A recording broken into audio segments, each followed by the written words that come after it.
Dominate real estate investing in your 40s with my slam dunk method. Now, have you ever wanted to get into real estate investing but don't know where or how to start? I'll walk you through my journey really quickly, how I got to 19 units in my early 40s. Now, what are you facing right now? Maybe you're facing the need for financial freedom, more time with your family. You don't know where to start. Maybe you're in the middle ages, but you have a parents and kids that you're needing to take care of. You don't have a lot of time. You have debt. You don't make a lot of money. Your wife works. What do you do? How do you do? How do you live a busy life?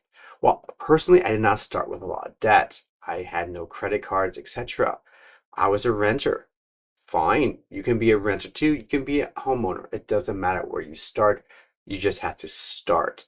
Also, I bought my first rental home, to pay for my own rent. That's how I did it. Maybe you want to do it that way too, or maybe you can pay for your own house.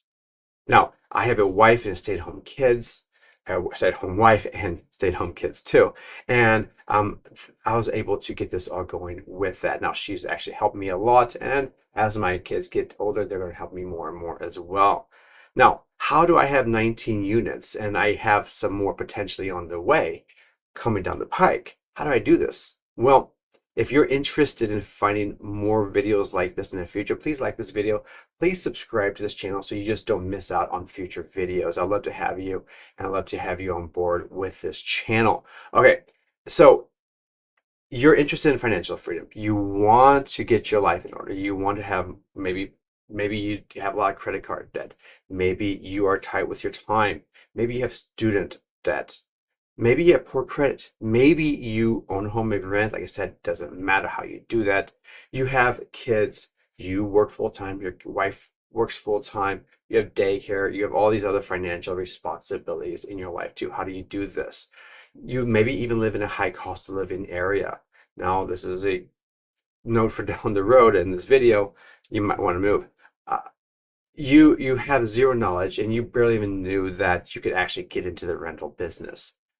But here is some of the ideas that will help you get going in it, and the roadmap, the plan, the blueprint to get you there. And I'll give you 4 steps to get to this point. Now, these 4 steps are all included in a quick guide or a financial freedom blueprint. I'm going to give you 7, not just these 4, but 7 complete steps to get you from point A to point B. Very quick. It's down below in the description. You can have it for yourself to get you going here. All right, the first of the 4 steps I'm going to be sharing with you right now is the first 2 are I's, increase. So you want to increase your savings and increase your income. Increase your savings. How can you stretch your every dollar more? Financial freedom has to start in your life with trying to save more money. And saving is often a negative term in society because it's almost like a restrictive term. Like, I don't want to save. I want to go and spend. I want to whatever. Well, fine, but you don't make that much money. You need to actually, if you want to spend more, you have to make more. And if you and even if you do make more, if you don't know how to manage your money, it doesn't matter how much you make. It's what you do with what you make. So start with learning how to save money now and for the rest of your life. Stretch every dollar. This might be just making your own coffee at home. This might be making your own lunches for work. This might be not going out to eat as much. This might be actually not sending your kids to daycare, after school programs, or even public school. Maybe it's homeschooling your kids. But you're like, oh, my wife needs to work. Well, does she? If you start saving more money in all these other areas by having one person stay at home and maybe even that one person getting some sort of side gig, eventually maybe real estate, you can actually have that stability that you need. And actually, sometimes you can come out ahead by having just one parent working. Run the numbers. It actually is quite interesting. I've shared them before on this channel. If you are in a high cost of living area, I told you before I was going to mention this, you might want to move. Move to the Midwest, move to a lower cost of living area. If you're in California or something like that, yeah, you might like the weather, you might like the environment, etc. But you will be paying more, and it's going to be harder to live. Now with the increased income. Now financial freedom also will include this very important component of, if you cannot increase your savings, you probably can't get towards financial freedom. But if you can increase your income, you probably can't get towards financial freedom either. So oftentimes I would suggest do real estate investing, but you can't just start out of thin air. You have to start somewhere to build that foundation first, because real estate investing takes money. How do you get that? Well, income. Also, I want to note, if you are interested in real estate investing, you'll be learning a lot of new skills. Maybe you'll be watching YouTube videos, etc., on how to fix this, how to make this, how to build this, paint, whatever. But that's life. So you might have to learn new skills for even your regular 9 to 5. Maybe you might have to move up the ladder, take on new responsibility, go into management, do something to increase your paycheck every single week. Also, you get to take on more responsibility by working more hours, get time and a half or whatever you can get, maybe get a part-time side gig, start your own company, whatever, anything that you can help you with your income. Now, if you're interested in starting a side gig or starting a new job, I would suggest start right away in either construction or sales. Now, this is not advice for your life, but those two things, especially if you're interested in real estate, are going to be very key to helping you get into real estate better. Like if you become, let's say, a real estate agent, or if you just get into sales in general, marketing, how do you market to people, or handyman skills, plumbing, electrical, just general construction. By learning these different things, one or all of them, all of a sudden you're able to do real estate investing much better.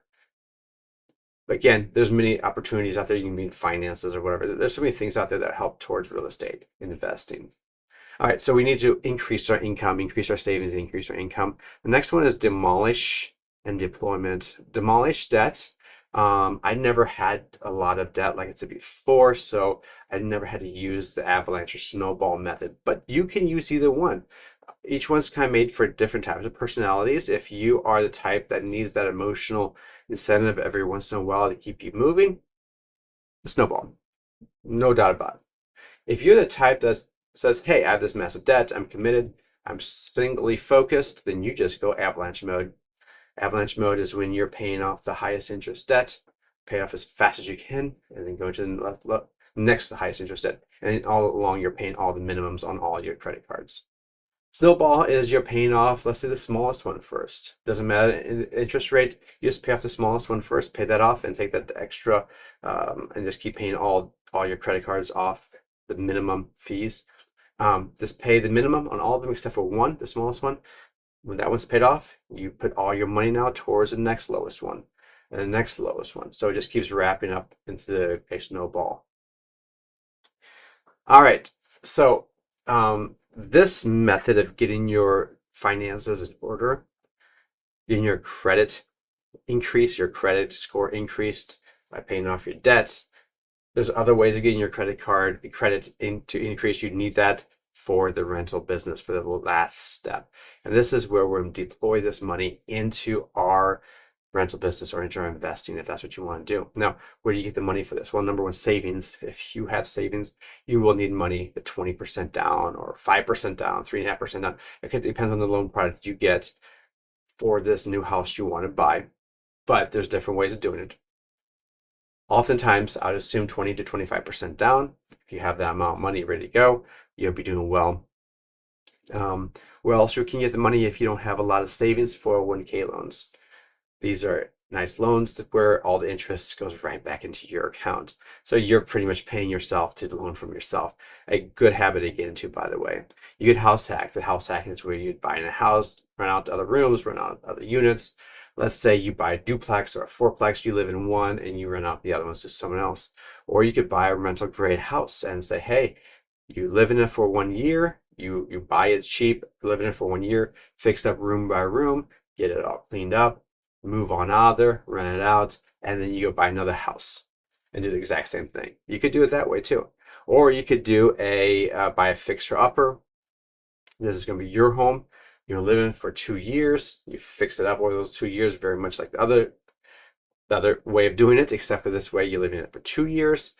And now you sell it after 2 years, pull your money out, and that amount of capital that you have made off that property, let's say you bought it for $100,000, you put $50,000 into it over the next 2 years, and let's say in 2 years after you first bought it, now it's worth $250,000. Now you just made $100,000 in in 2 years, which is kind of cool. Okay, so now this is all tax-free income that you can now deploy into other rental properties pretty quick. You can also borrow money from family and friends. You definitely need to keep documentation and have some sort of rate. There's a government minimum um, interest rate you have to pay someone for the money, even if it's friends and family. Because sometimes people want to just gift it to you, but if you gift it to you, you might have to pay taxes and etc. Okay. Also, I do want to note a couple more things is consider buying in the Midwest. Some people say don't do this, but when you do buy in the Midwest, it helps because you get cash flow and you get just a steady increase in value of properties. Number one. Number two is run the numbers before you buy a property.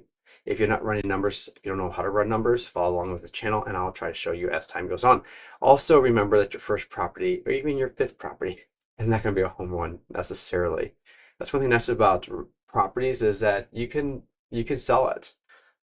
If it doesn't work out or if you lose some money, it's not a good thing. But just like if you go for education, let's say you get your 4-year degree or master's degree, you spend, 50, 100, $200,000 for a degree. It's an investment into your future. Well, this is the same way. Let's say you lose $20,000 on a property that you bought that you thought was going to be a good rental property. Well, great. You don't want to do that, but you've learned something now. Now you're not going to make that silly mistake again. Now you learn how to run numbers better. You learn how to use spreadsheets better. If you found this content helpful, please comment below and watch the next video.